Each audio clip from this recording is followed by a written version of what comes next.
Here's the big challenge of life. You can have more than you've got because you can become more than you are. That's the challenge. And of course the other side of the coin reads, unless you change how you are, you'll always have what you got. I have found in my experience that income does not far exceed personal development. Now sometimes income takes a lucky jump, but sure enough, unless you grow out where it is, it'll usually come back where you are. Life has strange ways. If somebody hands you $1 million, best you become a millionaire quickly, so you get to keep the money. Otherwise, sure enough, it'll disappear. Somebody once said, if you took all the money in the world, divided it up equally among everybody, it would soon all be back in the same pockets. Incredible. Success is something you attract, not something you pursue. Success is looking for a good place to stay. So instead of going after it, you work on yourself. Personal development. See, the major question to ask on the job is not what are you getting? The major question to ask on the job is what are you becoming? See, the big question is not what am I getting paid here? The big question is what am I becoming here? Because true happiness is not contained in what you get. Happiness is contained in what you become. So that's our major subject for tonight, personal development. Of all the assignments Mr. Schoaf gave me at age 25, this was probably the most difficult. In fact, I'm still working on this one. I think it's an unending challenge to see what you can become. The next subject is called Basic Laws. And it's good to study the basics. And I call these basics primarily because they come from the Bible. Now, I'm not a theologian or a minister, and that'll be apparent. But Mr. Schoaf taught me that the Bible was a good textbook for ideas and stories and success equations, how to live the better life. I found out that was true. He also taught me that the Bible is as practical as it is spiritual, and I found out that's true. If you look at your bank account and your income and you're not happy, there are several places in the Bible to check to see what the heck's wrong so you can make the changes. And we're going to cover some of those tonight, called basics. Okay. The next subject is my favorite, setting goals. Mr. Schoaf taught me how to set goals. What a favor that was. One morning at breakfast, shortly after I met him, he said, Jim, let me see your current list of goals and let's go over them and talk about them. He said, maybe that's the best way I can help you get a better direction started. And I said, I don't have a list.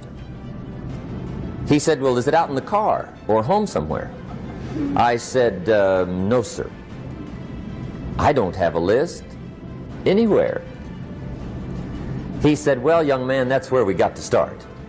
He said, I can tell you right now, if you don't have a list of your goals with you, he said, I can guess your bank balance within a few $100s. Which he did. And that got my attention. I said, you mean my bank balance would change if I had a list of goals? He said, drastically. That day I became a willing student how to set goals. And sure enough, learning how to set goals changed my life. And I often wondered why no one had ever taught me how to set goals up until age 25. I went to high school, but if they offered it, I missed it. I went to college for a year, never heard it. I worked for Sears. Really. And to my knowledge, Sears never taught it. Right? How to set goals. So here I am, age 25, married, my family's starting, I've been to college, I'm working, and I still don't know how to set goals.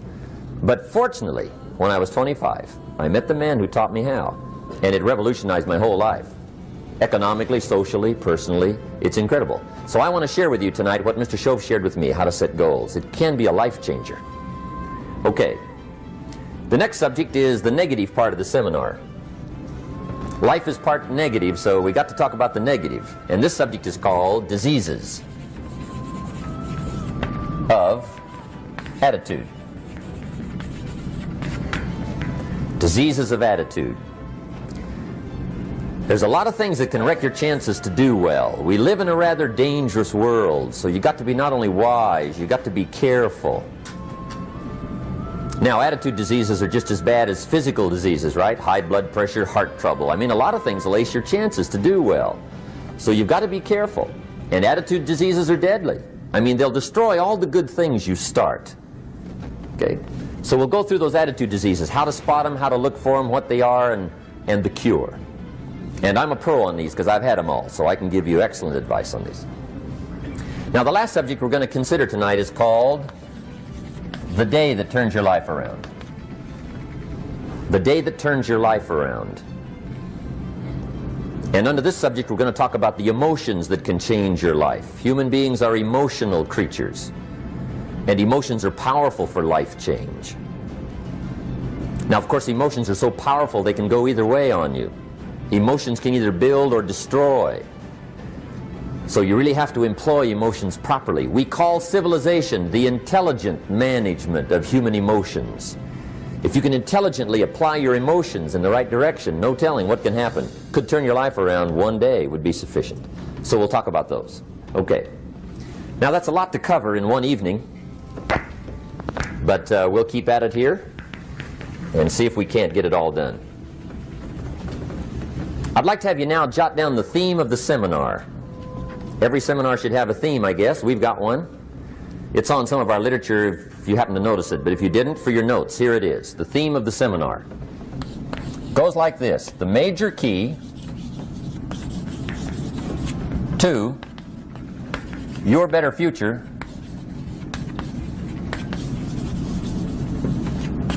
is you. That's the theme of our seminar tonight. The major key to your better future is you. And I'd like to have you underline two words just to give it some added punch. Underline the word major and the word you, so that it reads, the major key to your better future is you. Now, my first suggestion is transfer this to a card or something where you can put it up, where you can see it every day. Preferably put it up where you can see it at the beginning of the day, before you go off to put the day together. This is a good phrase just to glance at, to keep in mind as you're putting the day together. It's called the silent seminar. If you'll just let this talk to you during the day, I found it to be tremendously helpful. The major key to your better future is you. For a big share of my life now, I didn't have this one quite figured out, among a lot of things I didn't have quite figured out. Many things used to puzzle me back in those early days. I used to wonder why two people could work for the same company, one make twice as much money. Now see, that used to puzzle me. And maybe they were the same age, graduated from the same school, live in the same community, work for the same company, with the same products and the same services. They've got the same traffic, the same problems, and one makes $1,000 a month, the other one makes $2,000 a month. Now that was my puzzling question. Why would this long list be the same and the money twice as much? I asked, what's the difference between $1,000 a month and $2,000 a month? And I don't mean $1,000 a month, right? I could figure that out. But what makes the difference? Why would one person do twice as well, 3 times as well? Speaking economically, now I know there's more than one way to do well. I understand that. But in this little narrow area called compensation, what's the difference? Well, back then, with my faulty thinking, I'm trying to reason it out. I thought, well, maybe time makes some of the difference, right? Some people do better because they have more time. I used to say, Harold ought to be able to do well. He's got a lot of time. If I had all of Harold's time, I could do well. Now, that's got to be dumb, right? Number one, you can't get somebody else's time. A guy says to me one time, he says, you know, if I had some extra time, I could make some extra money. I said, then forget it. There isn't any extra time. Hey, when the clock strikes 12 midnight, that about wraps it up, right? I mean, you can look around the gongs there for a little more, but it's over. You say to the guy, what are you doing? He says, I'm looking for extra time. See, they'll come and take you away, right? There isn't any more time. Now, if you can't get more time, which you can't, what could you get more of that would make a difference in economic results? And here's the key word. Make it a part of your notes. We're going to consider it tonight. The word is value. And I have a little phrase for your notes. Value makes the difference in results. Value makes the difference. You can't get more time, but you can create more value. Now here's the first lesson of economics. Everybody should learn it from the time they're old enough to understand what a dollar means. How to earn one, how to get one, how to keep one, what to do with it. First lesson of economics. We primarily get paid for value. That's lesson one. Bringing value to the marketplace, that's how you get paid. You don't get paid for the time. I know it takes time to bring value to the marketplace, but you get paid for the value, not the time. Now, since that's true, here's one of the key questions of the evening. Is it possible to become twice as valuable at the marketplace and make twice as much money in the same time? Could you become 3 times as valuable? Make 3 times as much money in the same time? Is that possible? The answer is yes, if. And it's always if, right? Life is known as the big if. Harry Truman once said, life is iffy. How true. And here's the big if we're going to consider it tonight. It's possible to do much better at the marketplace if you go to work primarily on yourself. And that's the theme of our seminar tonight. Learning to work primarily on yourself. People have asked me for the last 24 years, how do you develop an above average income? And the answer is, become an above average person. Develop an above average handshake. Some people want to be successful, they don't even work on their handshake. As easy as that would be to start on. They let it slide, they don't understand. Develop an above average smile. Develop an above average excitement. Develop an above average interest in other people. Develop an above average intensity to win. See, that'll change everything. Probably one of the most frustrating experiences in life is looking for an above average job with above average pay without becoming an above average person. It's called frustration.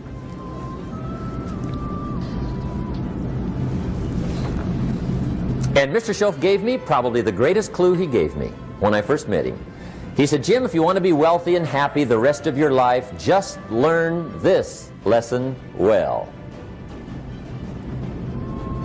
He said, learn to work harder on yourself than you do on your job.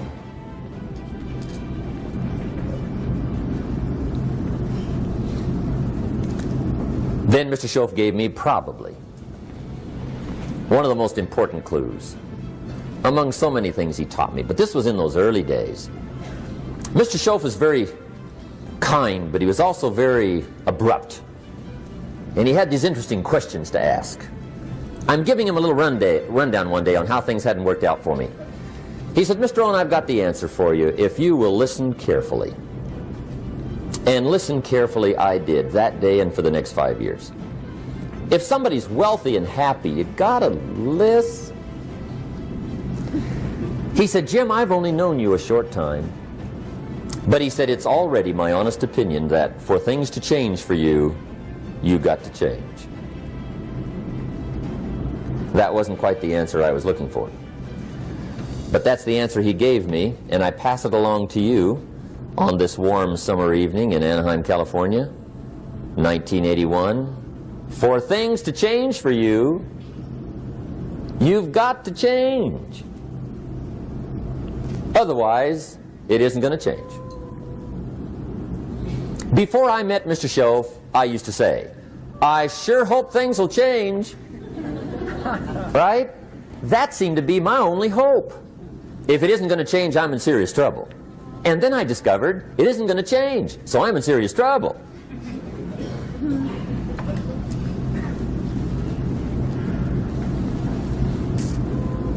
See, I can tell you what the 80s are going to be like. You have dropped into the right place.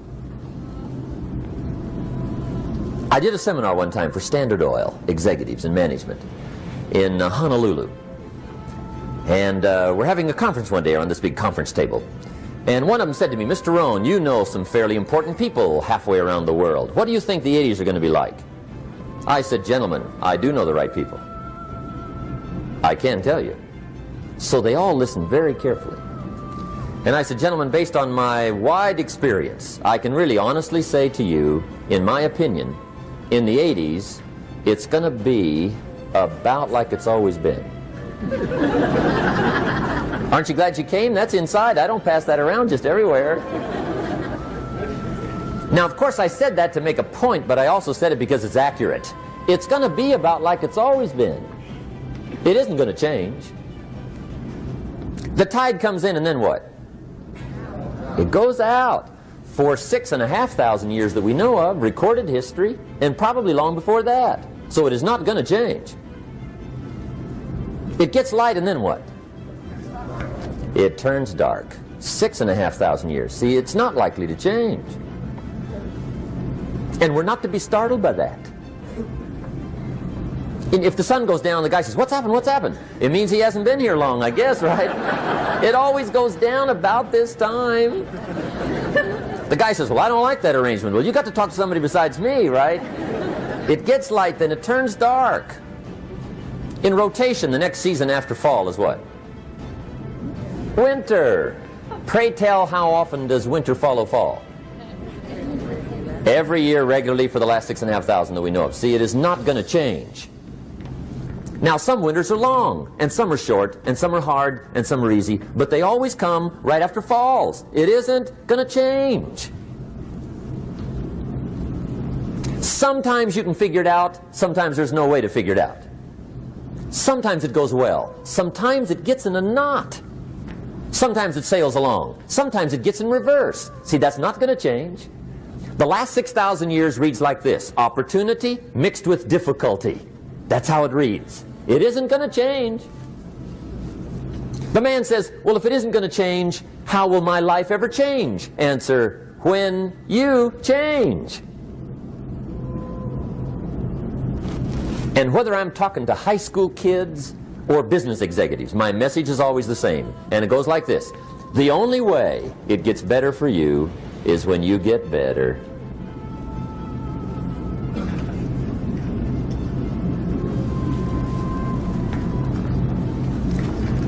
Let me give you the 4 major lessons in life to learn. Here's 4 majors. It's good to study the majors. In our weekend seminar we teach. Some people don't do well because they major in minor things. You've got to be on the lookout. At the end of every week, end of every month, you've got to check, make sure you're not spending major time on minor things. We go through that whole series. Majors and minors. Now, let me give you 2 phrases before we get to the 4 majors. This will set it up and you'll see where I'm going. 2 key phrases for your notes. Here's the first one. Life and business is like the changing seasons. That's the first phrase. Life and business is like the changing seasons. One of the best ways to describe life, it's like the seasons. Frank Sinatra sings, life is like the seasons. Now here's the second phrase. Very important. You cannot change the seasons, but you can change yourself. You can't change the seasons, but you can change yourself. And see, that's how life gets better for you, not by chance, but by change. Now here's the 4 major lessons in life to learn. I've got my first book finished, came out a couple of weeks ago. This is in it, the 4 major lessons in life to learn. Here they are. Number 1, learn how to handle the winters. That's lesson 1. They come right after falls, with regularity. Some are long, and some are short, and some are hard, and some are easy, but they keep coming. You must learn to handle the nights. They come right after days. You must learn to handle difficulty. It comes right after opportunity. You must learn to handle recessions. They always follow progressions. For the last 6,000. See, it isn't going to change. The lesson you must learn is how to handle it. And there's all kinds of winters, right? The winter when you can't figure it out. The winter when it all goes smash. The winter when it turns belly up. The winter when it won't work, when you've run out of money and you've got a broken heart. See, those are winter times. There's all kinds. Economic winters, social winters, personal winters. When your heart is smashed in 1,000 pieces and the nights are unusually long, your prayers seem to go no higher than your head. It's wintertime. Barbara Streisand sings, "It used to be so natural to talk about forever, but used to be's don't count anymore. They just lay on the floor till we sweep them away. You don't sing me love songs, and you don't say you need me, and you don't bring me flowers anymore." A song of winter. But see, the disappointments come. Those are normal. That's part of life. But the question is, how do you handle it? How do you handle the coming winters and the disappointments and the down times? Well, you can't get rid of January by tearing it off the calendar.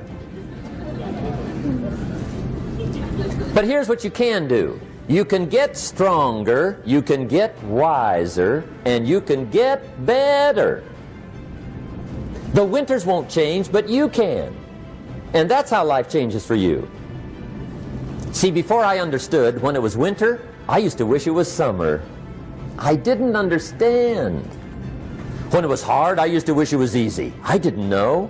And then Mr. Schoaf gave me a part of his very unique philosophy when he said, "Don't wish it was easier, wish you were better." See, that triggered my whole life change. Don't wish for less problems, wish for more skills. Don't wish for less challenge, wish for more wisdom. That's the key. So that's lesson 1, learn how to handle the winters. Here's lesson 2, learn how to take advantage of the spring. That's the second one. Spring is called opportunity. And spring follows winter. What a great place for it. If you were going to put it somewhere, that'd be the place to put it, right after winter. And pray tell, how often does spring follow winter? Every year with regularity, 6,000. You can almost count on it. See, opportunity always comes. Days follow nights. Isn't that terrific? Opportunity follows difficulty. But here's what you must learn to do. Underline these 2 words in that key phrase. Take advantage. Underline those 2. You must learn to take advantage of the spring. See, just because spring rolls around is no sign you're going to look good come fall. You gotta do something with it. In fact, you have to get good at one of 2 things in life. Planting in the spring or begging in the fall. Or get somebody to do it for you. See, those are about the only alternatives. Now here's what else you must do. Take advantage of the springs quickly, because there's only a few. Just a handful of springs have been handed to each of us. They don't come forever. Life is fairly brief. So you got to read every book you can get your hands on what to do with your springs while they're here. And take advantage, they soon run out. The Beatles wrote, "Life is so short." And for John Lennon, it was extra short. But life is brief. Elton John sings, "She lived her life like a candle in the wind." It's brief. So whatever you're going to do with your life, you got to get at it. Don't just let the springs pass. Here's the third major lesson in life to learn. Learn how to protect your crops all summer. You got to take care of what you start. Sure enough, as soon as you've planted your garden in the spring, the busy bugs and the noxious weeds are out to take it. And here's the next bit of truth. They will take it unless you prevent it. And that's the third major skill to learn. You've got to learn to prevent the intruder from taking all the good you start. It's one of the challenges. Here's two key phrases under number 3. First one, all good will be attacked on this planet. Maybe not the next one we get to, but on this one, all good will be attacked. Every garden will be invaded. Not to think so is naive. And here's the second phrase. All values must be defended. Political values, social values, community values, family values, marriage values, friendship values, business values. Every garden must be tended all summer. Third major lesson. Now here's number 4. Fourth major lesson in life to learn. Learn how to reap in the fall without complaint. Learn to reap come harvest time without complaint. Take full responsibility for what happens to you. It's one of the highest forms of human maturity, accepting full responsibility. It's the day you know you've passed from childhood to adulthood, the day you accept full responsibility. And another note, learn to reap in the fall without apology. Without apology if you do well, and without complaint if you don't. That's maturity.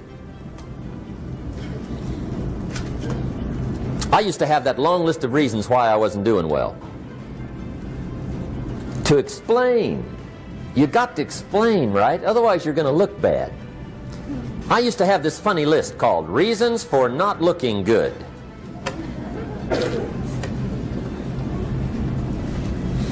I used to blame the government. I mean, you can believe that or not. It was at the top of my list. I had a lecture second to none. The government. That was on my list. I used to blame taxes. Look what you got left after they take everything.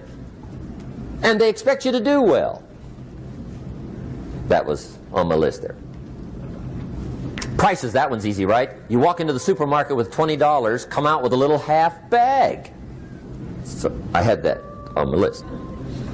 I used to blame the weather. I blamed the traffic. I used to blame my car. I blamed the manufacturers. I used to blame the company. I blamed company policy. I used to blame the training program. I blame my negative relatives. They were always putting me down.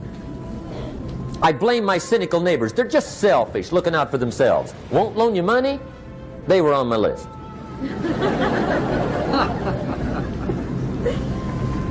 I used to blame the economy. I blamed the community.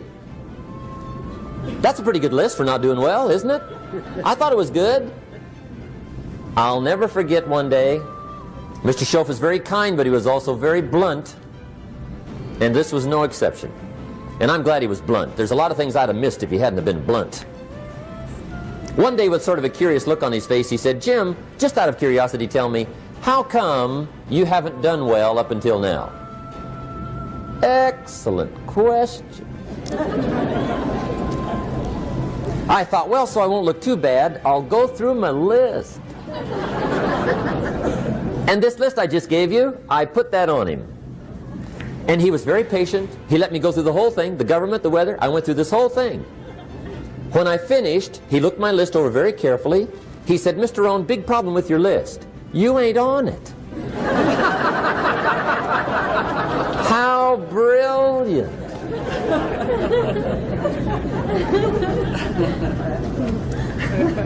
When I went to work for him a few months later, I learned very quickly to tear up my list, reasons for not doing well, and I threw it away. And I got me a fresh piece of paper. And I put one word on it. Me.